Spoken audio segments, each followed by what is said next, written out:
I think it was very healthy. I think you're finding out that you either stand together or you're not going to stand at all. And in this case, there's a lot of people from my standpoint, Ron. If I look back now, and I think as I get farther away from it, maybe it'll be even more clear to me. I know there's a lot of people that are still angry about the way the split's taken place, but it didn't just happen in the last 6 months. That's been coming for 6, 10 years, 15 years. I mean, these friends of ours, these colleagues, and I know there are people out there that say, Tom, they're not friends. Yes, they are. At the end of the day, we're all Minnesotans, right? But they've had a different Not view. Baker, by the way. What's that? He's not a Minnesotan. Yeah, I'm from He's a Texan. Quaaludia. Yeah.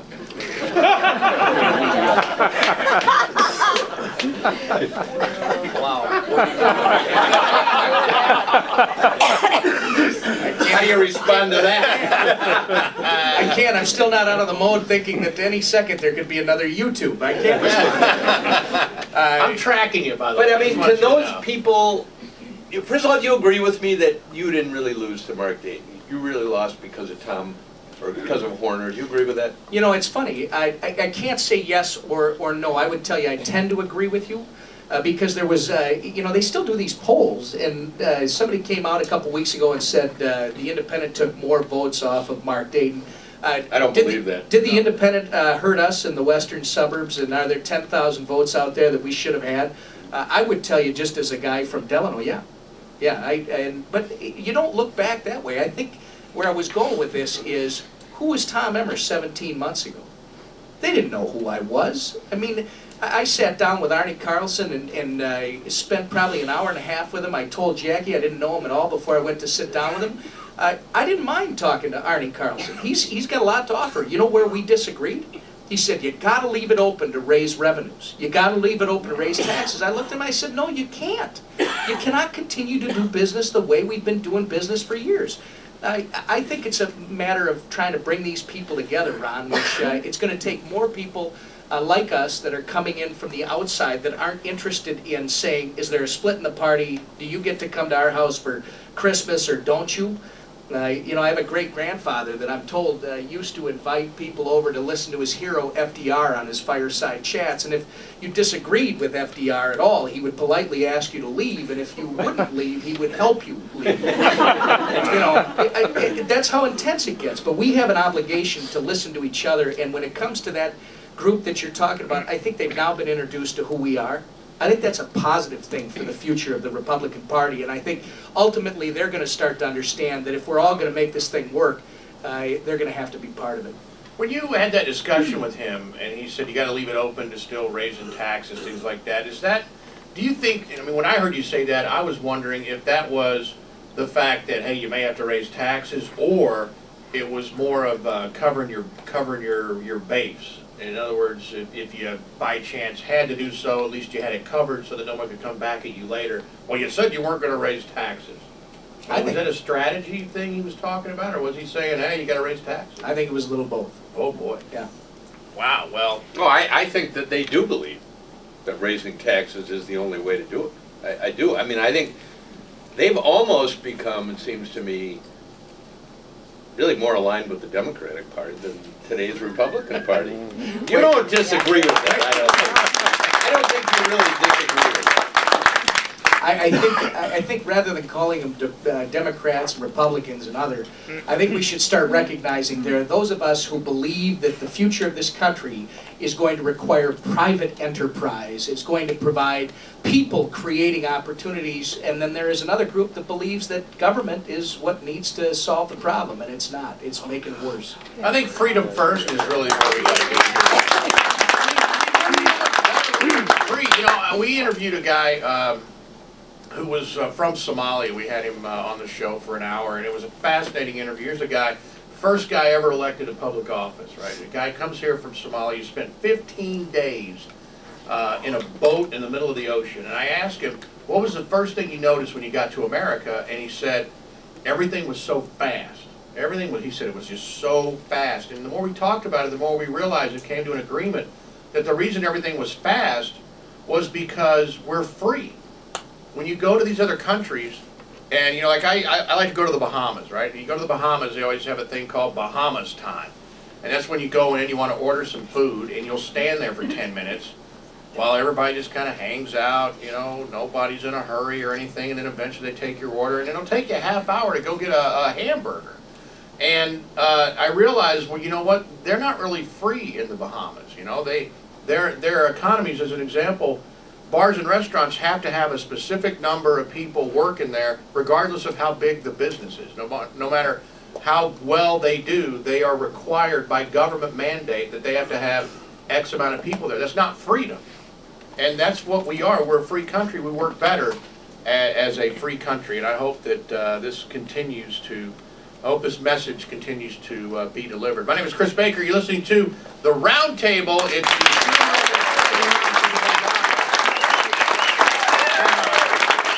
Town Hall Studios right here on News Talk 100.3 FM.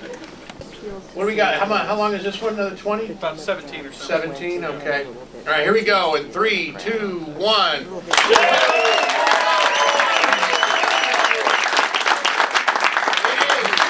Radio 100.3 FM Roundtable, and we got a live roundtable today in front of a fine, beautiful, very, very stunning studio audience. There's not one ugly person in this room.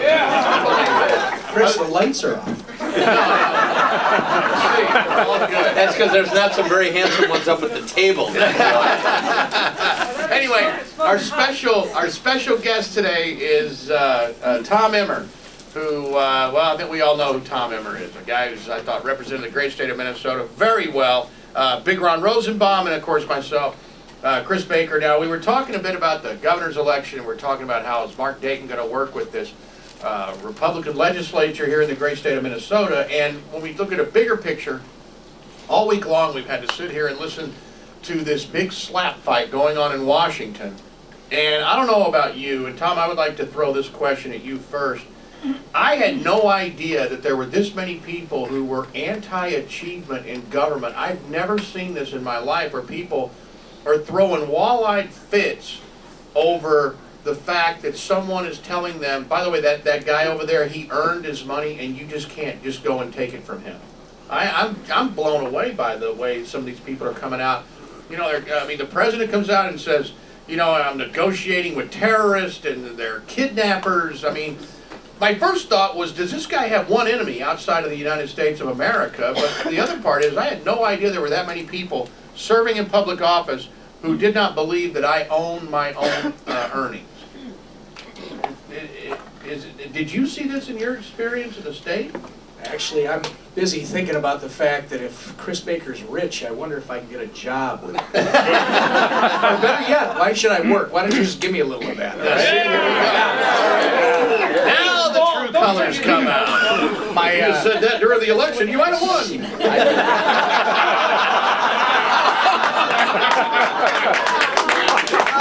I'm thinking of a word. I'm thinking of a word you're not allowed to say on radio.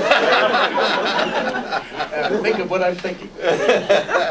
No, Chris, it's interesting. As you were talking, I was thinking of another one of our sons. I'll probably have this forever. I'll be able to tell you kids' stories all the time. We were sitting watching. We flipped back and forth late one night, a year or more ago, watching what I love to watch late at night, which are hockey games. But we flipped back, and there was some talk show on that we'd watch, and he said to me out of the blue, "Dad, have you heard that the president wants to tax the rich?" And you got to be careful, because our kids have to kind of learn on their own. You don't, you know, they will watch us absolutely very carefully. So I don't want to react too quick. So I wait a little bit, and I said, "Yeah, I've heard that." A little while later, he says, "Hey, Dad, don't you think those rich people probably worked real hard for their money?" And I was, again, a little measured and slower. I said, "Yeah, I bet some of them probably worked real hard for their money." And now he's quiet for quite a while, until he finally looked at me, Chris, and he said, "If the president is just going to take it away, why would they keep working so hard for that money?" So, no, it is amazing to me, but maybe it goes back to the, because I haven't had that experience in Washington with some of these people, although I did have a chance to serve with Keith Ellison, and I don't think Keith has ever run a small business and understood what that means. I think that's more political speak that they're into. You know, this is their career, right? Yeah. So how do I get people to like me? Well, I'll just tell them I'm going to take money away from Baker and I'm going to give it to them, okay? Because they'll like that. The class envy battle, man. Yeah. It's one of those things where it's just like, Whoopi Goldberg still gets gigs. She still gets TV shows, yet I don't know where anybody sees talent in her. You think that She's eventually... good looking. Here, try these. You might want to try these too. Stack them up. I don't think one pair is enough. Big Chocolate's got a pair of glasses for you. No, it seems, but it's like the same old stinking playbook. Class envy, class envy, class envy. And I guess my question is, I don't know, it just seems, I can't tell if these people are just coming out of their Stalinist closet, or if they just think that class envy and class warfare is the only way to maintain their power. Well, I guess that'll unfold as it goes along. I'm sure that our friend Ron has some opinions on it too. I'm in my Stalinist closet. What is a Stalinist closet? Well, that's where you hide your Stalinist tendencies. By the way, wasn't it Stalin who said it's not the people who vote in an election that matter, it's the people who count it? You got a point there. All I'd add to that, Chris, is that we're better than that. At some point we got to recognize we're better than that. We need to celebrate success in this country. Yeah. We need to celebrate the fact that somebody is achieving great things, because guess what? That ripple effect means great things for you and me. We got to start talking about that again. Yeah, I mean, it just seems that when we hear, I heard some guy on Channel 9 the other night, watching on the Fox, with some guy representing the so-called progressive side in a debate over taxing the wealthy, and he's making these comments like, well, rich people, when they get their money, they don't go out and hire people and pay them wages. How do you think they got rich in the first place? They opened businesses, they expanded, they tried to get bigger. Oh, it drives me crazy. Big Ron. Well, here's my problem. We can talk all we want, but the budget deficit grows and grows and grows, and I don't see any of these people, despite all the BS that they say and whatever, I don't see any of these Washington politicians, Republicans or Democrats, doing the kind of cutting that's necessary. I've been hearing about balancing the budget since before Ronald Reagan. Quite frankly, the only guy that ever did balance the budget was Clinton, and I don't think he had anything to do with that. I think just coincidentally the economy. But both of you guys have to agree, we have to cut, and none of these politicians, when the lights aren't on them, they're putting earmarks, they're putting pork, they're doing whatever. Aren't you a little concerned about that? I'm joining the Rosenbaum party. Apparently you're the only one. Apparently I need Very glasses. small in the Stalinist closet. There's not a lot of room in It sounds to me, by the way... No, wait, but don't you agree, Tom, that all of these Republicans were budget cutters until they get to Washington?